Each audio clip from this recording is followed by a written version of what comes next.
All right, Peacemaker fans, here we go. The beginning of the end begins now. This is the trailer breakdown for episode 8, Full Nelson. I'll have my preview show Tuesday night, followed by the final odds video Wednesday night, and many more episodes leading up to the finale of Peacemaker Season 2.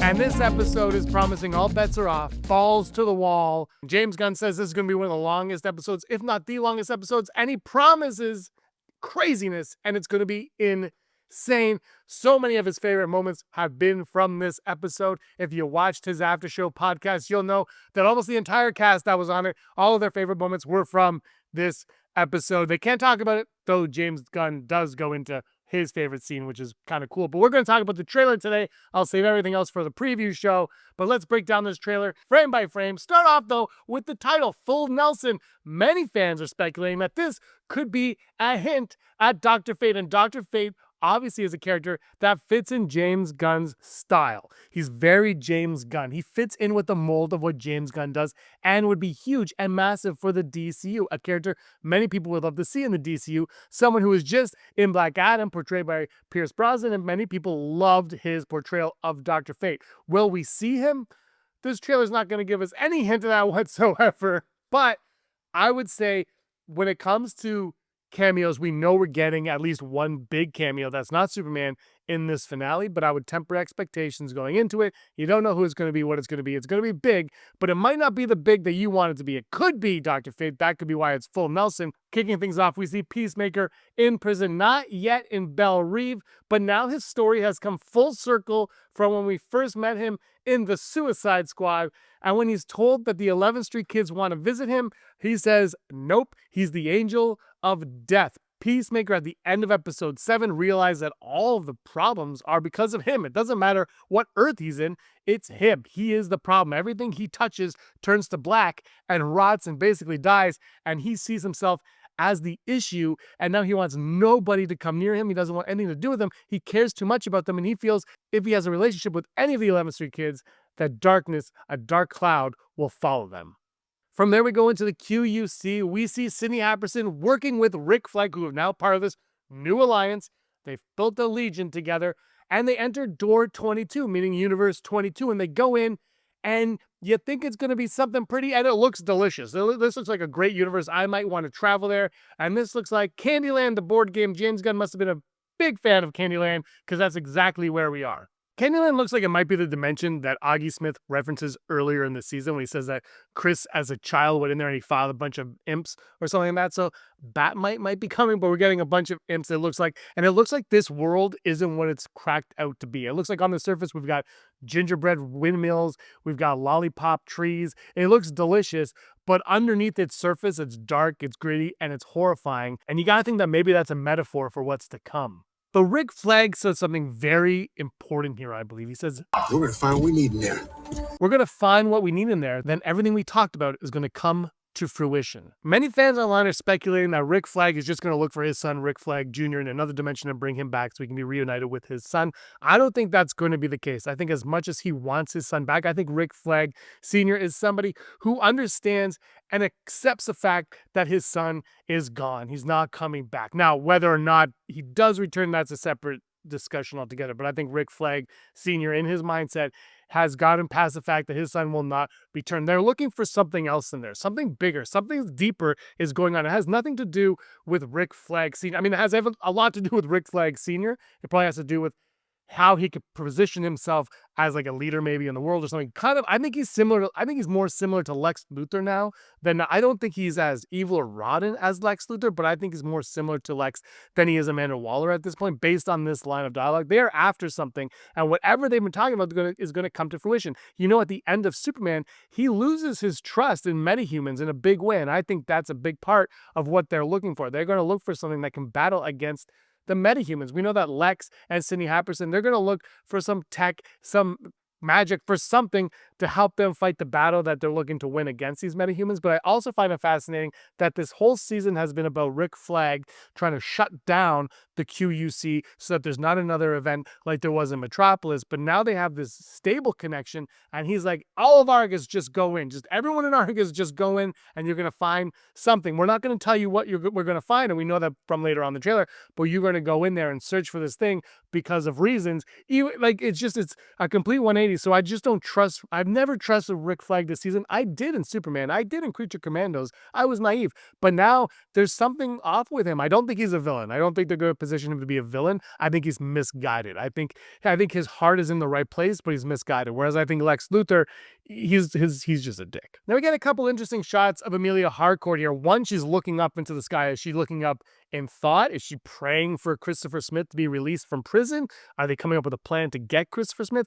Or is she looking up at a Dr. Fate or a Martian Manhunter? These are characters that... Here's the thing. When you talk about cameos in these shows, at this point in time, Dr. Fate and Martian Manhunter, other than, I guess, the reference in Superman, really, they don't exist in the DCU. There's no reference to them in the DCU. So for them just to show up, it has to make sense, and it has to progress the story. Now, we know this is leading into Man of Tomorrow, which is exciting, but they have to be characters that make sense in what we're doing. They can't just be like, I'm Martian Manhunter, I'm Dr. Fate, I'm here. There has to be a purpose for that. Otherwise, it's not believable, and you're just shoehorning in characters, and I don't think James Gunn has any intention to shoehorn characters. He's got a whole encyclopedia of superheroes he can bring in at any time. He's going to take his time and weave them in when they see fit. But I do think she's looking at something. There's something going on here. What it is remains to be seen. The next shot, though, is her and Sacha Bordeaux having a conversation. Is Sacha Bordeaux going to turn on Rick Flag? Is this going to lead into our first name drop of Bruce Wayne, of Batman in the season? Look, a big cameo might be, Dr. Fate. It might be Martian Manhunter. It might be Brainiac, who I'll get to in a little bit.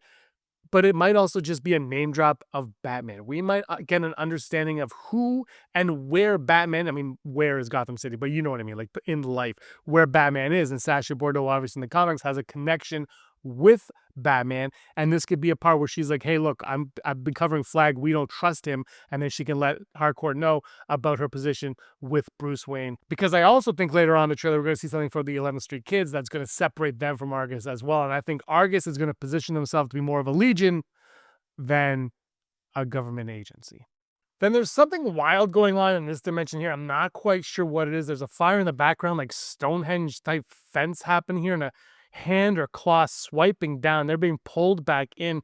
This has me feeling this is closer to the end of the season. They've been showing a lot of the ending of the seasons in these trailers, but they are in a dangerous dimension. And I mean, at this point in time, maybe I'm willing to bet that this is the one that gets away from Rick Flag, from Argus, and this is kind of sets the events of Man of Tomorrow in motion. Could be this dimension here. I mean, I don't know if they'd show that in the trailer, but it might be. Like, what you're getting here is something fearful is happening. Something's coming after them. I'm not quite sure what. Obviously, they don't want me to know what at this point, but this could be what leads to the events of Man of Tomorrow, and this could be what, is when it all hits the fan. Here we get the 11th Street Kids raiding the money in Vigilante's basement, and they're all very happy, which leads me to believe that this is...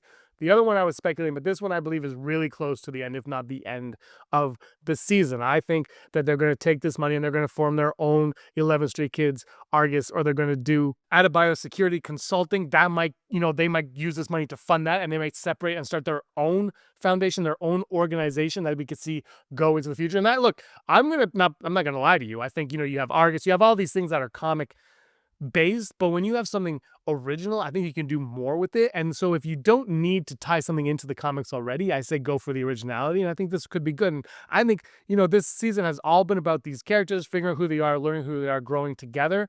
None of them have had, they've all been blacklisted for the most part. Economist gets treated like crap.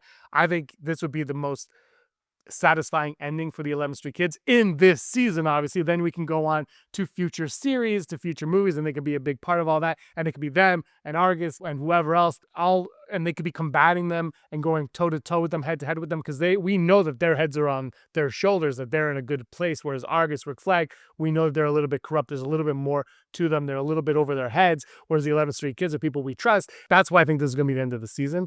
I think that they're going to take this money and they're going to establish their own unit. Do we even know what we're looking for? And then we go into Economos asking, do we even know what we're looking for? And we see a whole bunch of ominous clips of military truck opening up and Rick Flag looking out over it. There's something going on. They don't know what they're looking for. The question is, as much as I've said this whole video that Rick Flag, I don't trust him, what if all along he's known that there's something out there that they have to stop from bringing in? It kind of contradicts what he said earlier. But again, Rick Flag, I said this in a few episodes ago, he's a manipulator. He could have said that other line to get everyone to stand in tow with him to get this, because there's something out there, some kind of threat out there that he is well aware of, and he has to stop that from coming. And he believes that Lex Luthor is really the only one that can help him stop that threat. Of course, the way they're positioning Economos' line is that, well, we're not always told what's going on. It's not always for the better good, because Harcourt then says, resources and new ground for overpopulation, which is always, that's the cliche answer. And right then you see the QUC head, and then you get this spider, which looks like the 1958 film, The Spider. James Gunn, obviously a big horror movie fan. He's done some in his past. If you haven't checked them out, you should. And that's what this looks like. This looks phenomenal. But what is that? Is that Batman up top? Batman hanging out, fighting giant spiders with skull heads? I would watch that movie. Also, maybe it's The Question. What's with the scream? That's a creepy scream. I like it. It's creepy. Then Economos brings into question everything that they've done. When has it ever been for the good of the people? And that is the question that leads us into the episode, that leads us into Man of Tomorrow. What are they doing? What is the point of what they're doing?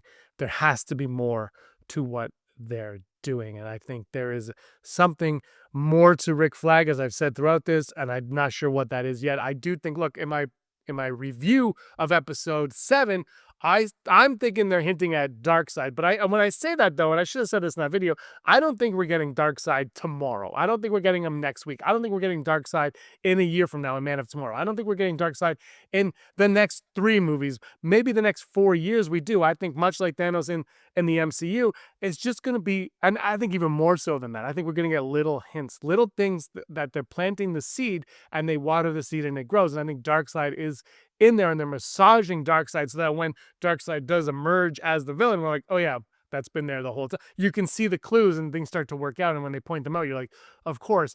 But I really think, and I did a video on this, put the link up, but I did a video on Brainiac. I think Brainiac is the villain. I think this whole thing is going to come down to Brainiac. I think that's where we're going. I think James Gunn really has it. He knows what he's doing when he teases Brainiac. Whether or not we see Brainiac in the episode, I'm not sure. I couldn't bet on it. It would be wild, though, right? If that was a cameo, was Brainiac. Because what I would love is like seeing the people who don't know who Brainiac is witness that moment.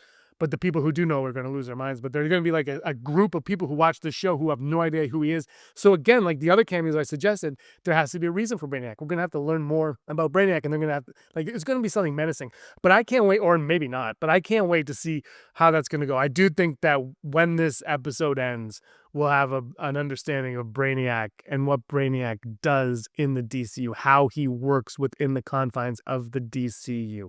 That's what I think. I'm very excited for this. I think it's going to be, I think it's like James Gunn is promising things. Maybe he's overselling it, which is the concern. But this teaser, again, they don't show much. Like Peacemaker's in prison at the beginning, and then you never see him again in this trailer. Is he just going to stay in prison? The whole episode, there's no Peacemaker in it at all. He's just in prison. I mean, we're going to get, I'll go into it on my show on Tuesday. There's more stuff happening. And if James Gunn does announce more things or discusses more things online, I'll do videos about that, because I want to have a lot of fun leading up into this episode, into the season finale. I want to talk about it with you guys. I want to know what you guys think in the comments down below. Did you like this trailer? Did you like this trailer? What do you expect from episode 8? What are your hopes of it? What are your fears too? Like, what are you fearful that they might do or might get wrong in the finale of Peacemaker? And have you liked this season so far? I've really been enjoying it. I can't wait to discuss it more with you guys. And I can't thank you enough for watching. Thank you so much, everybody. I really appreciate it. If you're new to the channel, hit that subscribe button and ding the bell, because the videos, I'm promising you, they're going to come. And hit the like button. Until next time, may you be the master of your own universe.